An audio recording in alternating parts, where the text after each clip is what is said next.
বন্ধুরা, আজকে তোমাদের মাঝখানে এমন একটি রেসিপি ঢেলে দিব যে তোমাদের মুখ থেকে লোল পেতে হতে বুড়ি গঙ্গা নদী হয়ে যাবে।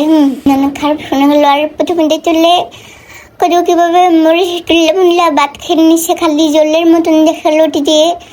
আর ওটি যে কী রেসিপি হলো ওটি কিন্তু এখনো বললাম না, তাহলে তোমাদের মাথাতে লো উঠে যাবে। আর দেখতে পারলে যে তাহলে বুড়বুড়ি করতেছে, ওটি একটু ডিম ভেঙ্গে ছেড়ে দিল।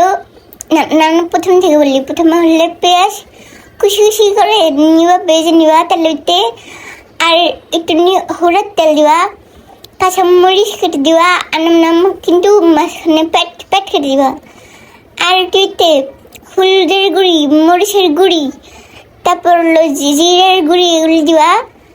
আর আদা রসুন মেশিনে বাটবা না, পাটা পুঁতিতে বাটলেও হবে, তাহলে ওগুলি দিবা।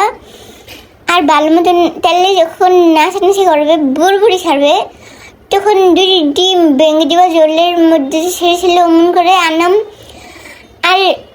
থাকতে দিবা না, সারা বেড়া করে পাউলের মতন বানিয়ে দিবা, তেমন এমন করে দিবা। তাহলে দেখতে মনে হলো যে তোমার গরুর মগজ নানা হয়েছে। আর খেতে অনেক মজা হলো, খালি 20 টাকা লেগে গেল। তুমি যদি আবেগটা হয়ে থাকো তাহলে এটি রান্না করে খেতে পারবা, সহজ রান্না হলো দেখে।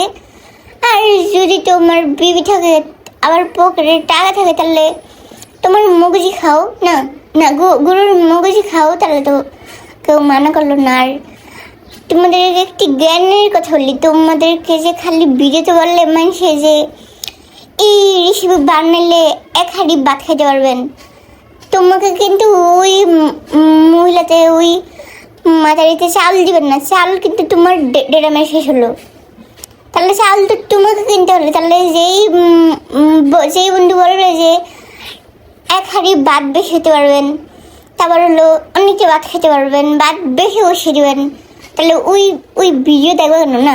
তোমার 1.5 মাস চাল শেষ হলে তোমাকে কিনতে হলো, তাহলে ওই ভিডিও দেখবে কেন? তাহলে আমাদের ভিডিও দেখো, কোনো ভালো ভিডিও বানালো না, আর অত চাউলও শেষ হলো না, তাহলে তো তোমার টাকা বেশি গেল।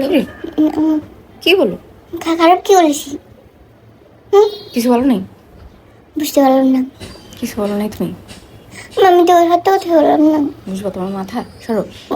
আরে বন্ধুরা কথা বললেও শান্তি হলো না, খালি দোষ হয়ে গেল।